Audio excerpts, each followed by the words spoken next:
Okay, hi. You're listening to the Infamous Chronicles. Yeah. Love you, Dad.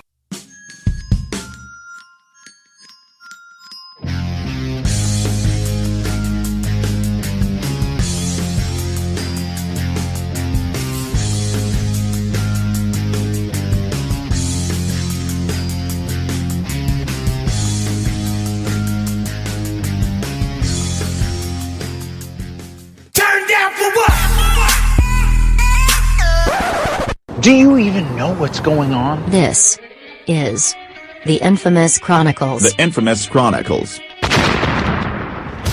Featuring the infamous Aggie Rocks, Casey Moran, Firefox, P-Sack, The Jester, Michelle Stevenson, Mish, and Todd. Wait, what are we doing? Pardon my French, but you're an asshole. The Infamous Chronicles starts right now. Hey everybody, welcome to episode 88 of the Infamous Chronicles. I am your host tonight, Mr. Jester, and alongside me I have Scar. Hey, y'all. And unfortunately we are missing our third member today, T-O-D-D, Todd, but he's here in spirit. And today we're going to be covering a topic, the American dream. What does it mean for you? What is it for everyone? And the pressures and all of this of family and children. And we're going to be covering this topic today. And we kind of just want to get straight into it and just kind of kick it off with what the American dream is to foreign and domestic people, either born here or who migrate here. And there's a lot of pressure, would you say, Scar? Pressure in regards to what? In regard to fulfilling that American dream, like what it really is. Like, there's a lot of pressure when you come here to make it, because you can make it or break it. I think actually, I don't know about pressure, but I feel it's more of an opportunity. It's like, I think everyone tries to seize their opportunities, so it's not pressure, but there's so many here. You can do so many different things sometimes I think it can be overwhelming in trying to choose the direction you want to go, especially if you're, a refugee or an immigrant trying to run from something else that you didn't have, opportunity to even think about. You know what I mean? Sometimes you can see it or you may hear about it, but I think coming here, I don't know if it's pressure, but I think it can be a little bit overwhelming. Do you think the American dream is still alive? Absolutely. I think there's too many people still trying to get here. Who do you think the American dream applies to more? Domestic people born here or foreign people migrating here? I don't know about more. I can see the difference in different things, so I don't know if it's more for one or the other. I mean, I think those born here, maybe we can be a little bit more lax because we're born here. And so we have, certain amenities, certain things. So we set our goals differently versus someone who basically is coming from none of what, America has, and they're trying to obtain those things. So maybe their drive, I would say the drive is a little bit different. I can agree with that because, we are a little bit more lax born here. We're kind of born into these amenities of the American life. Absolutely. So we're used to it. It's not like we've never had some of these things. They've always been around. Right. Well, it's like when I look at myself of where I'm at in my life, right? I feel like there's two different dreams when you're born here. You can either be rich or middle class. Because nobody, let's be real, nobody wants to be in that poor category. Absolutely not. But there are people who are very content being middle class, and then there are people who strive and yearn every day to be rich. Like, and I know you like fancy cars, so, you would love to have a fancy car in your garage. I want to be a homeowner, so, and only that's because, and for a while, I didn't even think about, buying a home in California because it's so expensive. So, but the older I get and the more I've rented, I'm tired of it. Right. A lot of these, building owners do not take care of their buildings, so I want to have something of my own so I can take care of it the way that I want to take care of it. So for me, that has now become a dream. It wasn't always a dream for me, and I'm pushing 40 now. You know what I mean? So right. I think things can be adjusted and we kind of grow into things or out of things. But I know that for me is a part of my American dream. And I know for you, because we've had a little bit of this discussion, you would like a car, a fancy car, because you're buying your house though too. So you've kind of established that a little bit too. Right. It's like, I don't need 10,000 square feet of living space. I need maybe 1,500 to 2,000, but if I can have that nice Ferrari in that garage, Right. I'm happy. Right. Whereas some people need a mansion to show off and all this. And Absolutely. and But key word there is a part of that is to show off. It's to, I don't necessarily know that a lot of people have these things because they've prided themselves on working hard to get those things. Now, there are those that are out there, but some of these other people, no, they're doing it to say, look at what look at me, Right. I mean, if the middle class, I'm middle class. I would say you're middle class. I think me being content with what I have now, I feel like I'm living an American dream because there's a lot of people in this country that are living a lot less than what I have. They have a lot less. They struggle to put food on the table. They struggle to pay their light bill. Right. And I really don't have these issues. Now, if I slacked, I could struggle, but I do work at a certain pace to where I make sure that all of that's taken care of. Right. So having been well traveled in all this and been around the world and seeing poverty at a level that America will never understand, I'm very grateful to be in the middle class. So being born here, that's a dream to me. But there's foreign people that migrate here that have the dream to get rich and send money back home, right? That's their dream is to fulfill their family life and home back in their own country. Right. Because at the same time, that's still home for them. Yeah. To a degree, it's still home. So there's something that they don't get here that home has, whether it's a feeling, whether it smells, whether it's family, whether, it doesn't matter. And it would be somewhat selfish to a degree for you to kind of come out and have an opportunity and not reach back and help someone else. You know what I mean? So I get that. And I applaud every person out there that does that. I mean, from the nail ladies that I know that do it to, you know what I mean? All of them. Yeah. You know what I mean? So to me, they look out, and they will suffer and struggle sometimes just so that their family can be better back home because them being here alone is them being in a better position. Yeah. Period. Right. There is a lot of, I would say, pressure amongst us native-born Americans here to get an education, to have a family, start a family, right? To own a home. Like there's these pressures. Like it's like a textbook layout of how your life should be. And I disagree because I don't follow the timeline in chronological order. I kind of do it at my own speed. And I kind of drift off left and right. I think we've grown. You and I can kind of say we've kind of grown into that because I think for a while I modeled my life behind that and the expectations of my family and what, my family thought I should do or who I should date, what type of, the whole nine, at what point I should be married. I mean, out of the grandkids in my family, I'm the only one that does not have a child. But I didn't want a child out of wedlock either. And that's what I saw. So, there are things that I made decisions for myself that I just didn't want to model what everyone else was doing. Like I'm an individual and I had to separate myself and kind of find my way, which I'm glad for myself. And I think I'm one of the happiest of my family. Do you think though that the reason that there are these pressures are because of religious purposes? I think that plays into it. I do. Because I personally feel like religion kind of lays it out for you of how it needs to be. You need to get married before you have the child and all this stuff. So it's like if you start at step one, you're guaranteed success.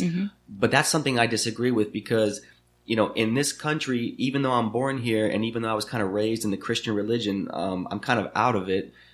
But I kind of agree. Like it's just a really good learning tool and you can teach your children these values and all of this stuff, right? It's a really good textbook layout of how you should live. It's proper in a way. Yeah, if that's what you want to do and that's the way you want to do it. But a lot of times it's ingrained in you to do it this way. You're not given the opportunity to find yourself and find your own way because of this model. Every model doesn't fit every person, just like college isn't for everyone. Just like, it's just, I believe that's, marriage isn't for everyone. There are some people out there are like, I do not want to have kids. It's just not for them. So for me to follow a model that I am kind of like, I don't know, I'm not sure about, I feel like if you feel that little inch, like, I'm not sure, whatever, go and investigate really what it is. Just sit with yourself. Find out what it is really for you, you know, separate from your parents, separate from your peers, separate from all of what's around you, and really think about the things that you want individually. You know what I mean? Yeah. And I feel like Americans, we have a lot of pressure from our parents versus the people that come to this country and leave their family, not necessarily behind, but, you know, are venturing out to find a better way of life. Right. They don't have that pressure. It's all about do better for yourself, make some money versus my parents are like, you know, you're 34 years old. When you get married. Yeah, exactly. Yeah. It's not about, because I went to college, right? And I have a job. So now it's like, it's a waiting game now. Yeah. It's like your next step is to do this. Like, I don't understand. Right. And that would be we need to get some parents in here. That would be a good question to ask them to see why do they lay on the pressure so much? Well, number one, our generation, like our parents grew up in a different time. Absolutely, that's true. Right? That's true. Now life is so sped up. It's at 150 miles an hour right now. Like we can get information at the snap of a finger, you know, a tap of a screen. Like they had to go to. But that's also which is what I think contributes as to why people are rushing and jumping to get married, and it's failing too. Mm-hmm. Yeah, they don't take the time, you know, to figure out that person, to really know what's going to happen. And that just happened to me recently, you know, where I thought I knew this person within like 2 weeks, you know, and I was all gung ho. And then all of a sudden, you know, like I'm figuring out these little things that bother me and I don't know how I feel now. So I gotta say, like, going back that's why I tell people, like, really take your time in getting to know people. Like, you can think people will show you their representative and their representative can be around for years. And then it's like, all of a sudden you get this real person and you're like, wait, who is this? Right. This wasn't in the job interview. Exactly. I wouldn't have taken the job if this was on the table. No, I mean, I have a lot of foreign friends. You know, I was dating a foreign girl who came from Hong Kong. And I mean, when you ask her what she wants in this country out of life, she already has it. She went to school for 12 years in total. And she was working, you know, after like the 4-year mark, she got her job, she got her BA, but then she wanted to go to get that master's degree, right? And she had this pressure from her parents to do that while she's in America, because if she came back home, a master's degree in America guarantees you wealth where she's from, you know, at these high level Fortune 1000 companies. So it's crazy how she's already. But does she want to go back there and live? No, that's the thing. She wants to stay here in America because she knows the value, you know, but she sends money back every month, you know, to her family over there. I can't knock her for it. I mean, I know why and she's only sending like 300 to 400. That's nothing. You know what I mean? Like she's given like. Well, it's something because I couldn't do it. Right. No, I mean, you say I'm middle class, but right. But like I'm like a paycheck away from not being middle class. Right. Let's be honest. That's kind of what the middle class is. Middle class is kind of like holding on. You know, they really, it's staying afloat. Middle class to me, it's staying afloat, and I'm able to stay afloat. But I like getting into what the American dream kind of is for me is a pursuit of your own happiness, whatever that means for you. And it doesn't look like everybody else's, you know, but for me, a part of that is being stable enough to save more than I'm staying afloat. I want to be, you know, I want to have a little more in the bank. You know, it is about financial stability for me a little bit, you know, and credit is important because here in America, it's like, if you don't have credit, you can't get nothing. Right. You know, and it needs to be good credit. You know, if you want a good rate, you have to have a good credit score. So, you know, for me, it's a part of that for me is to establish financial stability. Yeah, I would. My dream would be financial stability and security. I don't want to wake up going, how much money's in my bank account? Can I go do this today? I don't want to live that way. Exactly. And I don't think anybody really wants to live that way. Right. But I was going to use a reference. There was a movie that Justin Timberlake did called In Time. Have you ever seen it?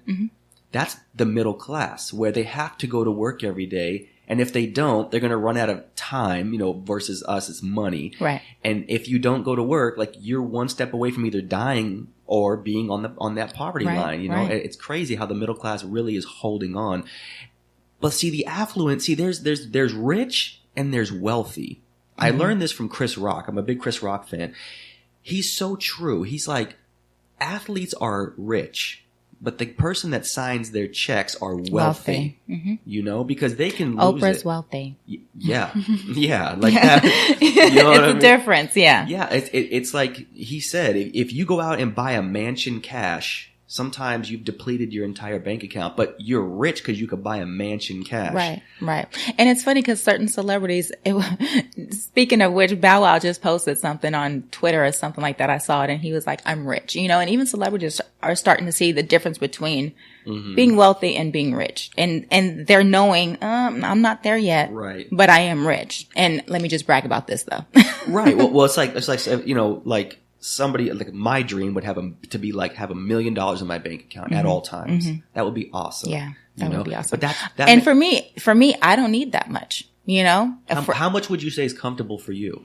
For me, you know, I'd say $500,000. Okay. But $500,000 is going to, if I always secure. had that in a bank and I'm still, you know, bringing in income and I don't necessarily need to touch that. Yeah, that would make me feel awesome. Great. okay. So living in Southern California, you know, like a lot of people, when they migrate, they either go to New York or California on the coastlines. The average cost of a home in California is $500,000. That's the average cost of a home from north to south in California. So having the purchase price of the average home in your bank account would make you feel secure that if shit went down, you could cover your home and just, you know, own it free and clear. I mean, it depends on what else I had, but I'm just saying, like right now, off the top of my head, like I don't need $1 million. I think if I had 500,000, I could do the things I need to do. Or if I had the things that I needed and I had that 500,000 in the bank, I'd feel okay. I really would feel okay. Yeah, I guess I would too. I mean, $500K is a lot of money still to anybody, you know, unless you're a billionaire, you can wipe your ass with it. But I mean, cause I'm not an investor like that. Like I don't have all these big, I don't know, you know, and then of course I would try to do stuff with that money. I don't just want it to be sitting in the bank, you know, cause when I'm dead and gone, what's going to happen? Like I don't have any kids. I don't, you know, so it's just, you don't have a will written. And all that? Yeah. No, like, you know, it's just, I have beneficiaries for my 401k or something, but that's nothing. I don't have anything major. So, I mean, and if I had that money, I would try to be smart about things, of course, but you know, I would probably write out a plan or something to do with it. Cause I don't want to have money just to have money.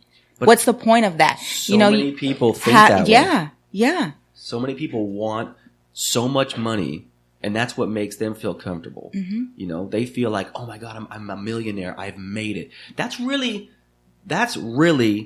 the idea of coming to America to become a millionaire. Yeah. That word millionaire has been stemming so much in my life and what I see on the internet and stuff. Everyone's a millionaire now, you know, like everyone. Well, and everyone's chasing money. I mean, everything is all about go get the bag, be about your coin, be about your paper, like go get the bag. I don't know. I want money to afford me to do the things I want to do. And that's to help others. That's to travel and see more of the world, you know? So it's not just to have a fancy this or to have, you know, this, that, and the other. I want a roof over my head. I would like to drive a car that I would like. It doesn't have to be fancy. I want to be comfortable in it and I want the amenities it has in it, but I also want to be able to help others. That's what I would want money for. Okay. Let me pose this question. Having traveled, I know that there are quite a few countries out there that live just as good as America. I'm talking about some European countries, Australia, places that I've been, right? Why isn't the idea of traveling to Europe or Australia the dream to become rich? Because there's a lot of billionaires. The most billionaires are in America, but there's a lot of billionaires in Europe. There's a couple billionaires in Australia and even Russia too. So why don't people go flock there for opportunity? I don't know. Why do you think? I have no idea. Because I'm in, to me, one of the greatest countries there is. So for me, I don't want to go and seek another country. That's just my thing. I don't want to go and live there. I like it here. Because you know why? That term, the American dream, I have never once in my life heard the British dream or the Australian dream. True. It's that American dream. Why do you think that is? Because this is the youngest country. Well, Australia is actually the youngest country, but this is the second youngest country in the world. And the way this country was built with all the immigration and, you know, the big melting pot and all of that, it was put out there on the map that this is the place to go for opportunity. And I think that's a good thing too, because like you said, I don't hear that from other countries. I don't either. You know, and it's true. It's like we are the country that affords the opportunity for any and everybody, which is great. That's amazing. And that's one of the things I love about America. But in 2017, there are other countries that you can prosper just as much. Oh yeah. You know, there's a lot. I mean, look at how music has America. They used to fly in the recording artists from Britain and all this back in the 60s and 70s to make your shit here. Because we have all the engineers and all this stuff, Now right? everyone's going there. Now everyone's going to Europe. All this dance music movement, if you think about it, none of them are from America, really. They're Calvin Harris, David Guetta, they're all from Scotland, England, all these places over there. Yes, they come here to Vegas to do their residencies. They come here because this is still the playground for it all. Right. Even though they're getting uber rich over there, like just ridiculous. They're still coming here, and this is still the place to make it, you know? And I don't know why. And all these Australian actors and actresses coming to America to be in our film industry when they have the capabilities to do it on their own. Right. The technology is there, but still they come here for some reason. And Well, to me, it's something I don't know. It's something that I don't know about the others to where we're still so, you know, sought after. I was just going to say sought after. You took those two words out of my mouth. Exactly. Yeah. But then it makes me feel good that I'm born and raised here too. You know, that I'm privileged enough to not have to seek to get here. I don't know what that would feel like. Like I don't have an understanding, and my heart goes out. I can't imagine what that feels like, and especially for a child, because children don't necessarily have a whole lot of understanding. They don't know kind of what's going on. They just know that they fear something and they're scared. Well, I can tell you this, having a United States passport is basically, I say it's like being an American, you're like a visa, accepted everywhere. Versus these people that have to wait on a waiting list for months just to try to get a so-called visa application approved to just come to this country, whereas you and I can buy a plane ticket to anywhere in the world and go. Yeah. You know what I mean? And that's privilege right there as an American. Yeah, seriously. it is. You go to the customs counter and you show them a United States passport, they don't question you really. They just kind of go, oh, United States. Okay, stamp, go ahead. But you show them something from the Philippines or something like that, they're like, oh, you know, what's your purpose? What are you doing? You know, because I feel like they're labeled, you know, as you're coming here to either bleed off of us or something like that. Whereas when you're American, it's a negative. Yeah. There's a negative connotation on it. Like Americans are already self-sufficient. Like they don't need to bleed off of anyone else. So they're just here for holiday, you know? Yeah. And that's, I think, why people want to come here, because we accept everybody with, you know, with not a lot of questions versus like in Australia. I mean, I see the Russian guy in quarantine getting questioned why he's there. Right. And because he was standing right behind me when I traveled there last. And I'm like, well, how bad do I feel for this guy, you know? Right. And I got to be thankful and grateful for what we have here. And that is also a part of, you know, that dream of going to America and possibly getting citizenship and all this stuff so that you can be accepted worldwide with no problems. Right, right. There was a lady recently said, it was interesting, and I asked her why, but she says, she's Armenian, and she said that she used to try very hard to speak American. Even just like to have the tone and lose her accent. I was like, why? And she was saying because it's so accepted everywhere. We're the most pronounced, yes. But you know what trips me out about that? Because I think about this a lot. Why are Americans, Australians and British too, I will say, because they're great actors, but why can Americans emulate anyone else's accent with the right amount of practice, but they can't do ours? I don't know. Isn't that a trip? That is interesting. I've never even thought about that. Like I can emulate an Australian accent, a Russian accent, a British accent, an Asian accent, an Indian accent. I can do this because I've heard it and I can emulate it. But you ask an Asian person to speak like an American, they literally Maybe it's cannot. because their environments don't necessarily have a lot of Americans. They're only around, whereas in America, we're a melting pot. So we have some of everything. So we can hear it often, and then we can practice it. We, you know, where they don't have that. Sometimes they don't even have TV. Yeah. Well, I kind of think that, it's the language, you know, the way your mouth moves and stuff growing up in your native language too. That too. You know, like I said, we are so pronounced. Like, we pronounce every letter and all this stuff, and we try to teach the world that. I hate English, by the way, though. I really do. Like, it's just there, and where. Like, it's a lot. Okay. You hate English, right? I mean, you speak English, but you hate English. But you know how many people out there wish they could speak English? Absolutely. You know? And us as Americans, we want to speak other languages too. Like, I want to learn how to speak French so bad. And I'm Creole, but I just think it's a beautiful language. You know what I mean? What do you call a person that only speaks one language? I don't know. American. Because we are literally the country that has the least bilingual people in it. You go to all over Europe, they all speak their native language, whether it's Ireland, Gaelic, Scottish, you know what I mean? They all speak English over there. That's like their second language, even all over, you know? And look at India.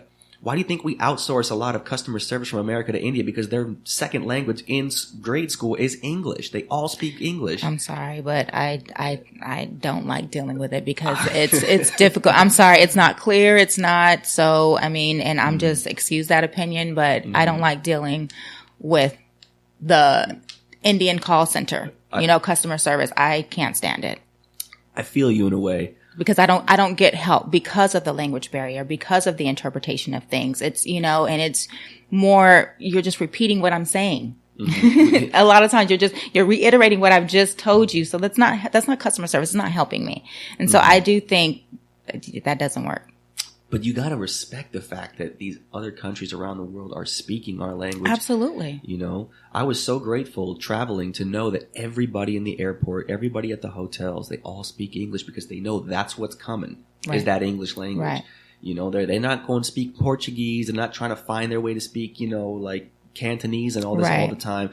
It's that English language. So I'm very grateful for that. Like, really, Britain put their stamp on the world with that English language. You know what I mean? And to have America, that's kind of like our founding language and all that stuff.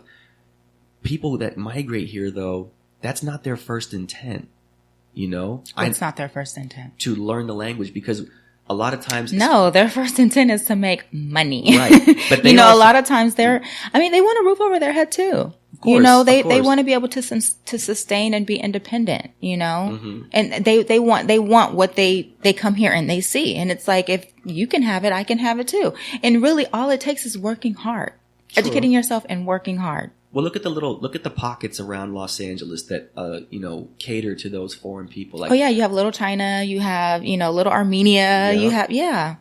You've got San Fernando Valley, which, and LA, basically all of Los Angeles caters to the Spanish speaking community. You've got pockets like Chinatown, Little Tokyo. You got Glendale, which all the Armenians go live in. So it's like when you come here on the West Coast to Los Angeles, you have a place to go where you can acclimate and be with your people. You know what I mean? And New York too. New York has a lot of the stuff for Europe and all that stuff. So, and Florida, they have all of the South American culture down there too. So, in America, you have the ability to not speak English, come here and prosper. Absolutely. Absolutely. And that's a part of the American dream that others seek too. Right. Yeah. That you don't have to speak that language. It's like speaking English, we can go anywhere in the world and prosper because there's somebody there speaking. There's a big company set up there that speaks English as their first or second language. Right. Yeah. But if I grew up and my only language was like Brazilian Portuguese, I'm going to have a bit of an issue finding, spots other than America to really prosper on. You know what I mean? So with that, we're going to take a quick break and we're going to be back after these messages. This is First, take a big step back. the Infamous Chronicles. And literally fuck your own face! The Infamous Chronicles. All right, tonight's episode is brought to you by Audible. If you want to go ahead and grab yourself a free audiobook, they have over 1 million to choose from, and we want to give you one for free. So go to audibletrials.com/TIC. You get a free book, and you get a 30-day trial. And on top of that, we're going to be giving out a $50 Amazon gift card. This is what you have to do. This is our contest right now.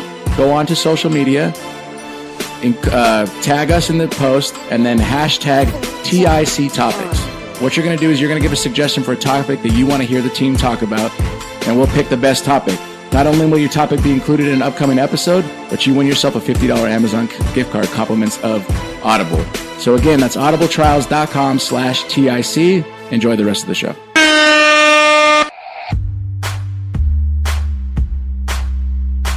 Now, What did you say? back to the infamous Chronicles. I said you look shitty.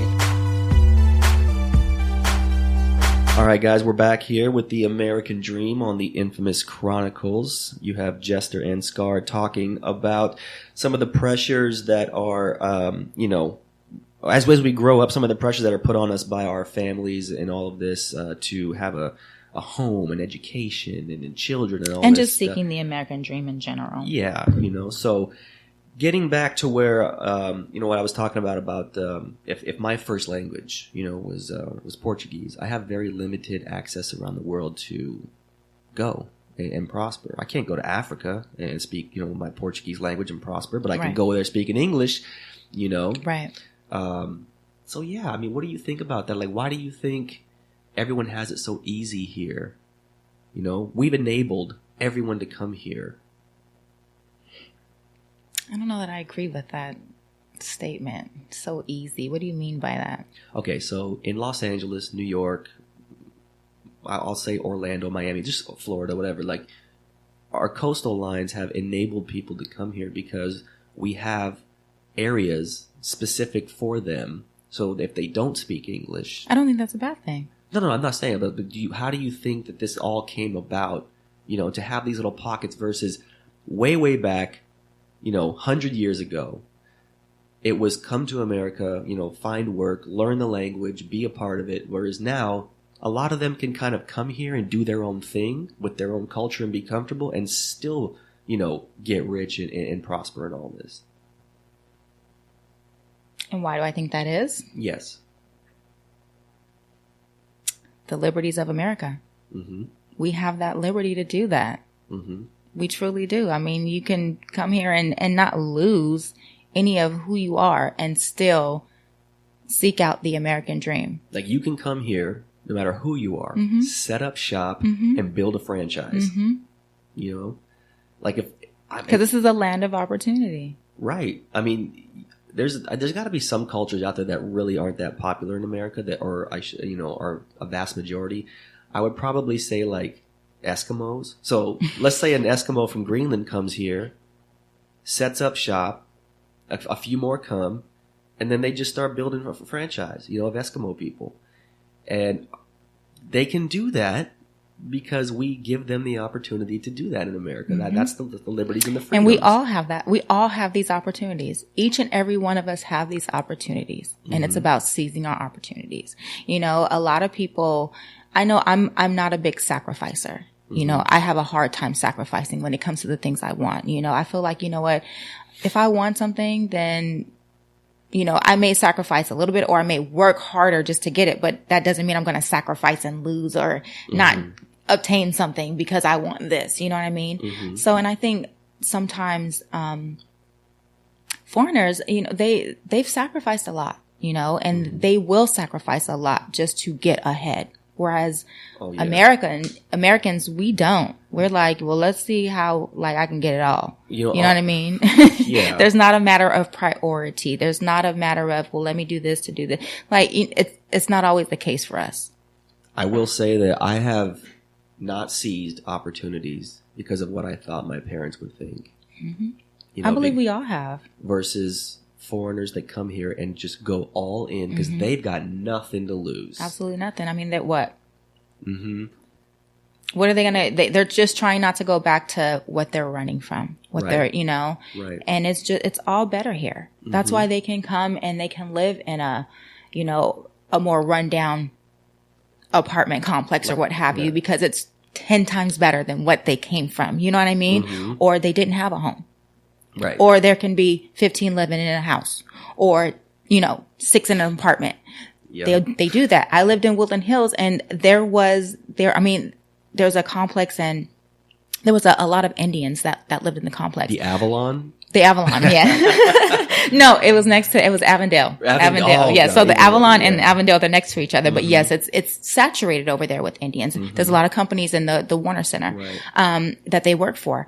But they have these apartments and they'd have stacked beds. Or they'd have, there's, I don't know, 4 people to a room, and they're all coming out here. Or people, we're a mortgage. There can be sometimes, I worked for a Hispanic broker and they cater to the Hispanic community. 5-10 people get on title, and then they refi out, and then they go get their own house, and then you have the other ones, and then they just, so this is the sacrifices that we as Americans, we're selfish sometimes, and we like to do things solo. I got it. I can do it, where we need help. Whereas foreigners, they can come together, they get together, and they come together, which is why they can have these little pockets and areas, because they group up. As we don't like to see one another get ahead, unfortunately. Well, there's also that thought of like, number one, they're building wealth. That's what they're doing. Like they're buying homes, they're buying land, and they're building wealth. You know what I mean? And I can't knock that. Absolutely not. But it's like, we have American parents have that thing where you're 18, you can either go to school or get the fuck out. Absolutely. And it's like, oh, well, if I don't have you gotten my back, like Americans can go to their parents and be like, hey, do you want to buy a home together? And they'd be like, what? Like, buy a home together? Like, why don't you go buy your own damn home? Not refied, but she co-signed car for me. And this is when El Nino was like, I think I was like 19, and I was walking from where I lived in the pouring rain. I mean, and cars would drive by and I'd just be soaked. And so she felt bad. She co-signed for me a car. And of course, a couple years later, I totaled the car, didn't have insurance, the whole nine. So it ended up on her credit. Never again. I mean, flat out. It was like, don't you ever come to me and ask me for anything else. So it was a wrap. Right. I was young. I made a mistake. Like, there was no recovery time. So I have always felt like I had to be independent, and then too, I've gotten burned when I've trusted people. So again, sometimes situations will make you put your guard up. You know what I mean?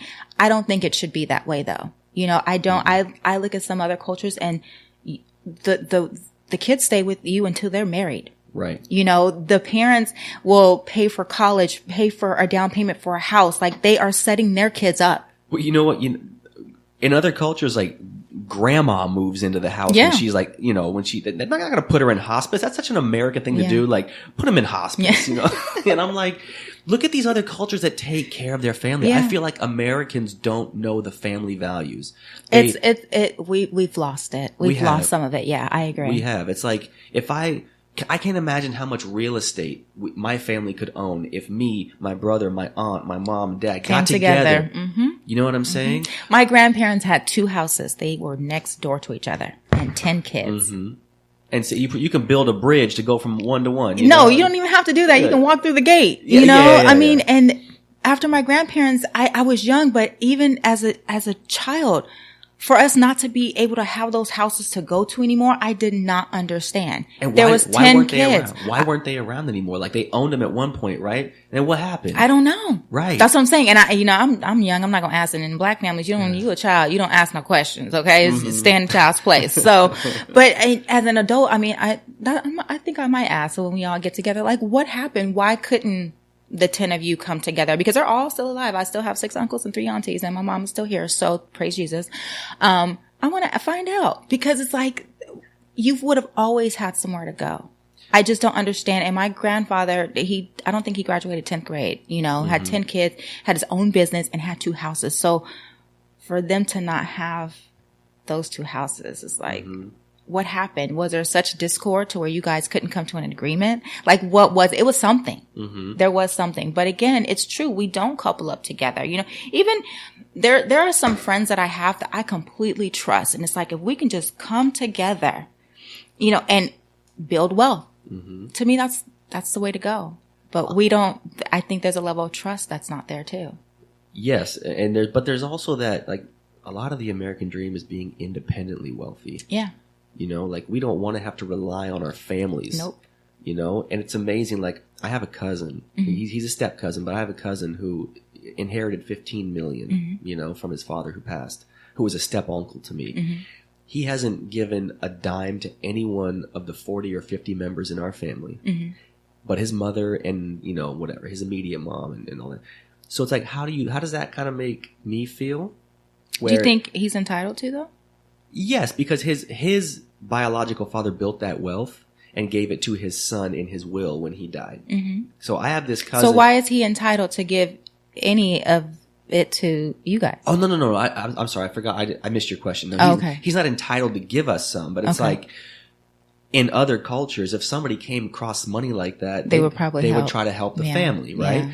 My cousin will never give us a dime. I'm not asking him for it. Right, I right. understand, but he's living pretty damn lavish now, and he's posting all this shit on social media, and you just gotta kind of gotta ignore it. That, okay, you kind of came up off your father, not, you know what I mean? Because you've worked hard or anything like that. Yeah. Exactly. Yeah. But I respect him because he's a great father and all this, and just because he's got money, it hasn't changed him really, other than the assets he owns now. Right.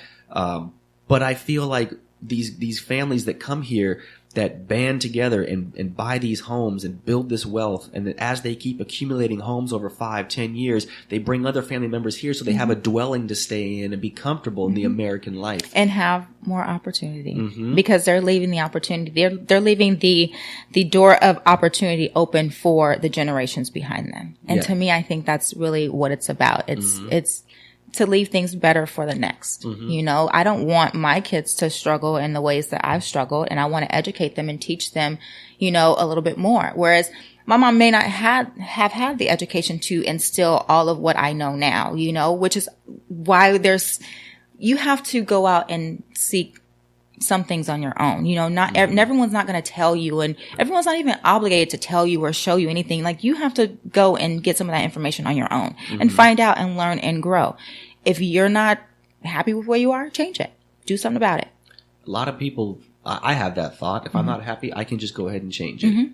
But it's very hard to just get up and do that. You might have the thought, but the actions behind it are really difficult. Yeah, it takes motivation too. And it does take a little bit of luck. I'm not going to say that the American dream is all based on hard work, because you know what? Mark Cuban is a prime example of that, where he started an internet company at the beginning phases of the internet, and lo and behold, Yahoo.com buys the shit for $3.2 billion. Come on, Mark. Like, that was your catapult into the rich life. But at the same time, I mean, it was like his purpose met with opportunity. Yeah. And that's what it is. It's like, if you are, just be on top of what it is you're doing. Believe in what it is you're doing. I'm telling you, the opportunity will meet you one day. To me, it's just going to come up. We see it time and time and time again. It's just, you can't get discouraged, and especially when it's something that you believe in. Well, your ideals, you know what I'm saying? Whatever your inventions, all of that. Like, there's people now that set up GoFundMe accounts, you know, and random people, if they believe in what it is you're doing or your product, what have you, or they just like you, they will give you $1, a penny, 50. You know what I'm saying? So it's just like, put yourself out there. I don't think there's a lot of people that sit and complain. No, but have you ever read those articles that you see online about the GoFundMe pages where some person put up some bullshit and all of a sudden they raised $250,000? That's luck, right? How is it luck? They put themselves out there. Because like you said, they have to like you. But all you did was put up an ad. So now you got 100 GoFundMe pages. A group of people chose one specific page to fund. That is kind of luck. Like, a lot of these social media overnight superstars, it's luck. It's like, it's relatability.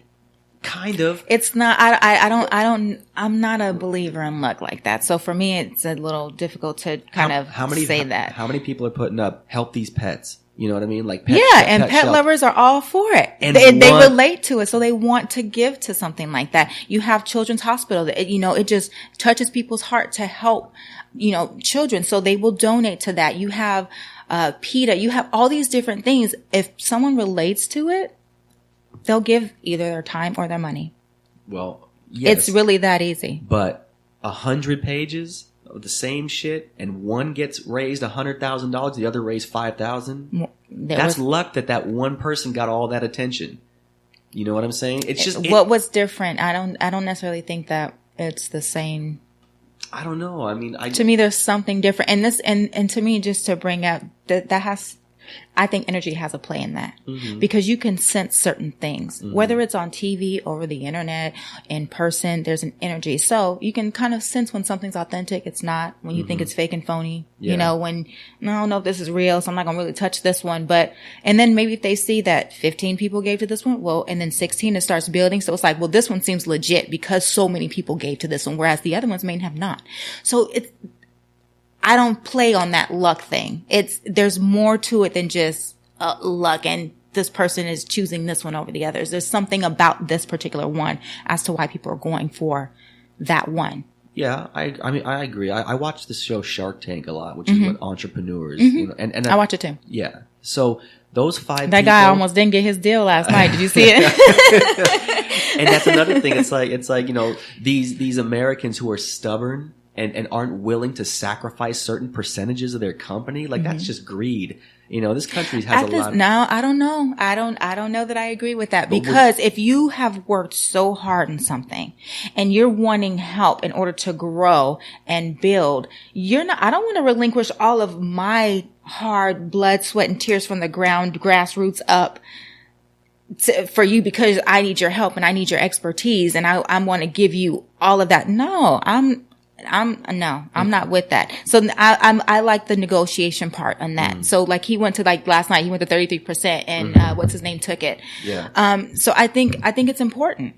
Don't relinquish everything like that and stand firm on what you believe in. But I agree with them standing for what they believe in, right? I will say that. But those five, sharks on there and they're, Cuban and Mr. Wonderful and all them, they got lucky at one point to become billionaires because somebody chose their company to do an acquisition, right? When all these other companies were doing the same thing as them. You keep staying I know on that luck. I don't believe in that. Because we don't know we don't know the ins and out of what it took them to get to these people. We don't know that. It could be very well they worked their ass off. You know how many times that they say you are the American dream when they talk about these contestants on the show? When they come bring their idea?